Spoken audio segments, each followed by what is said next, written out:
Greeting Ducks fans, I'm back here again with another NHL preview, and I just wanted to, first off, thank every one of you, each and every one of you that watches my videos. It means so much to me, and I want to thank you for all the recent love and support, and I'm going to be putting out these videos for you guys. As long as you keep enjoying them, I'm going to keep on doing this. I mean, it's fun to record videos for you guys, talking about hockey, a sport I love. I watch every game. I just want to start off by saying in this video, I had the Ducks finishing third in the division behind Edmonton and the Flames, but like I said in my recent video, it's literally a toss-up because you could put those three teams all in the hat, pick out one, and Edmonton or something goes first. Whichever one you pick goes first, whichever one you pick goes second. I also want to say that Ryan Kessler, Hampus Lindholm, and Sammy Vatanen are going to be on injured reserve to start the year. And I don't know if they'll be back for the start of the season, but I'll get to that a little bit. Nick Ritchie had his coming out party this year for you guys, especially in the playoffs. He scored some big goals, some timely goals for you guys. I really like the style of play he brings to your team. He and his brother Brett Ritchie had both coming out parties this year, but Nick's the more talented of the two. And him playing with Perry and Getzlav is a really good and skilled gritty line. I think your average height in that line is like 6'2", 6'1", and rocking probably about 200 pounds. That's a big line to play against. In my opinion, last year, you guys had one of the best second lines in the NHL. Top 3, in my opinion. Also, another point, I applaud the Ducks general management and their coaching staff by only getting up Shea Theodore to keep this team intact. You guys could have lost Silverberg. You could have lost so much more than you guys did, and I really applaud your GM by doing that. You can put any of your first 3 lines on the power play and penalty kill, and they are both going to be top 5 and 10 and top 10 in the league. I thoroughly believe. You guys believe they're close. That's why they all did all the work that they did to keep the Ducks intact for this year, because you guys think you can win a cup with the score, and I think you have a good chance. You guys are going to make it to the Western Conference Finals this year, in my opinion, and you get to the Stanley Cup Finals, and then who knows what happens. Anything can happen. There's always upsets in sports. Ryan Miller's stats they don't look good, but it's not his fault at all. He's playing behind a Vancouver Canucks team that is in shambles, and it has been ever since 2011 when they lost the Bruins in the Stanley Cup Finals. Don't look at that. He's a great backup. Now let's take a dive in your lineup. Ritchie, like I said, he's a big and skilled physical forward, and he's capable of scoring 20-25 goals, and he scores some timely goals in the playoffs. He's always there around the dirty areas. He's always in front of the net, getting rebounds, battling, screening the goalie. Ryan Getzlav is arguably the best power forward in the league, in my opinion, and he is great. He's a great all-around, but his passing and playmaking ability, in my opinion, is what pushes him above the rest of all the other power forwards in the NHL.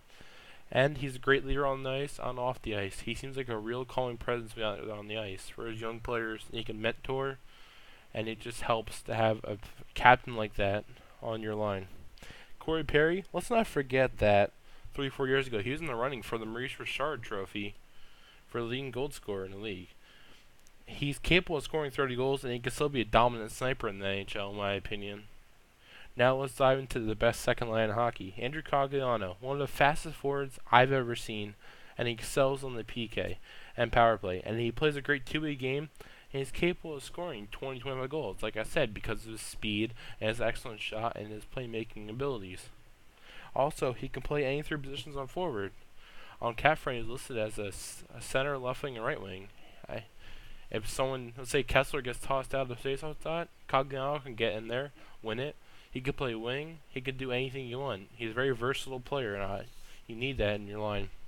Like I have previously mentioned, if there is a way Ryan Kessler can be back for the start of the season, he will find that way. He's an incredibly hard worker. He's a gritty player. Always goes to dirty areas. He's not afraid to get in your face and get under the opposition's skin. And you see it especially in the playoffs last year. He got under McDavid's skin, Draisaitl's skin, and he's capable of scoring 20-25 goals. Then you have an excellent playmaker on the right side, in Jakob Silverberg. Last year he had 23 goals, 26 assists, and he's capable of getting 25 goals, 30, 35 assists.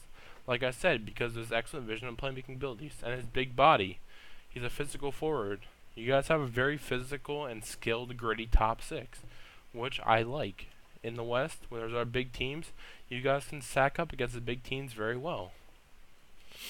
I hate having to put a 30-goal scorer like Carter Kill on the third line, but I have to. I watched his kid last year, and he's one of those players when he gets the puck on the stick, you just gasp because he can score from anywhere. He has one of the best shots in the division, and he's capable of scoring 30, 35 goals, and he's going to be excellent 5-on-5 on power play like he was last year, in my opinion.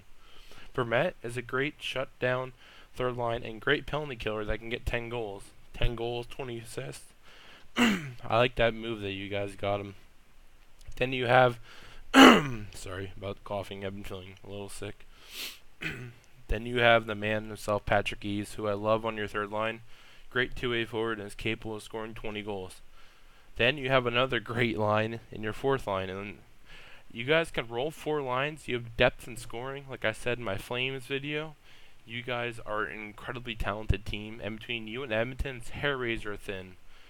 You guys can win the division. Edmonton can win the division. The Flames can win the division, like I said. Then your fourth line starts with Logan Shaw, a great young forward in your system. He's capable of scoring 5 goals, which is good, right? It's one of your fourth liners, 5, 10 goals. They don't want them to hurt you, and they won't hurt you. They're a great line. They can play defensively, and they're good. Chris Wagner is a good, smart player. Can score 5, 10 goals. Like I said, he's a great shutdown for a forward on your fourth line. Then you have Andre Casse is your last forward, and he's another smart player that can score Tommy goals for the Ducks. That can score 5, 10 goals in the playoffs as well. Sometimes you guys needed a goal or like a fight, he would step in there. He's capable of doing things that Tommy fashioned for you guys. Now, you guys have one of the youngest and most talented blue lines in the NHL, in my opinion. Cam Fowler. Remember a few years ago when there was all the trade rumors floating around about this kid? He's a stud in your top 2. And he's great on the power play and capable of scoring 15 goals, 40 assists, somewhere in that range. And he's even more motivated this year, Duel, because he's in the contract year and he wants to get an 8-year, 7-year deal. He wants to get a long-term contract extension, and he wants that money. And I think he wants somewhere in the range of $6 to $7 million. I think he'll get it, and I believe that's a really good contract for you guys. He's worth it. He's worth every bit of money, in my opinion.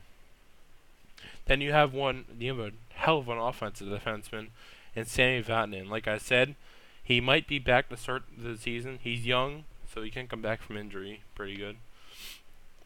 And he's capable of scoring 10 goals, 10, 15 goals, around 20 assists. That's a really good top 2 you have there. It could shut down a lot of the other opposition's top line. Then you have another person who may or may not be back to start the season, like Hampus Lindholm. And he's really excellent to the defender. He can get you 5, 10 goals, 10, 15 assists. It's really solid. That's a solid top 4 I really like there. And he's paired with a big and feisty defense partner in Josh Manson at 6'3", 215. He's also on a contract here, and he probably wants around $3-4 million, and he'll prove himself that he's worth that. He's a really, really solid defenseman, in my opinion. And he plays a real physical edge, but he knows how to push limits without going over. He reminds me of Racco Gudis in Philadelphia, or really any, maybe you could also say like Jordy Ben in Montreal. Any of them, really. Then you have a pretty good bottom 2, and it starts with Jakob Larsson. Larsson has spent the past few years in the SHL and the AHL, and he'll provide some good competition in camp, and I believe he makes his way into the top 6 out of camp and plays pretty good. But he's a wild card for me. Like in the last video for the Calgary, I said Spencer Foo's a big wild card for me because you don't know what you're going to get out of him. He can be really good, really bad, somewhere in the middle. You don't know. Then your last defenseman is Kevin Bieksa, and he can provide a real physical game on the back end and play good on the PK and maybe score 5 goals for you guys. I like his physicalness he brings to the defense. Now we move on to a spot where I think you guys are going to take a big step forward with John Gibson and his progression. He had the best save percentage in the Pacific Division. He had a better save percentage than Martin Jones, Ryan Miller, Brian Elliott, all of them in the division. Cam Talbot from Edmonton, and he had the best save. Like I said, he had the best save percentage. With a 9.32 save percentage and 2.09 goals against, and I strongly believe he can get the same numbers, maybe even better. And you guys have a really solid backup in Ryan Miller, like I previously stated. Miller is a really good goalie, and his stats in Vancouver, I literally have just thrown out the window because, like I said, that team's in shambles ever since the 2011, and it has the poorest defense, in my opinion.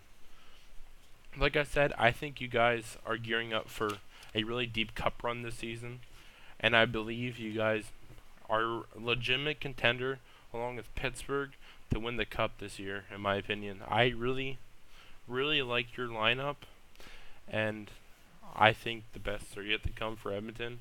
Or, not Edmonton, I'm sorry, Anaheim. And you guys probably have to win the cup in the next 2-3 years while this core is still not declining really bad. But thank you all for watching. Like I said before, thank you for all the support recently in my videos. It means a lot. I'll be pumping out the rest of these teams.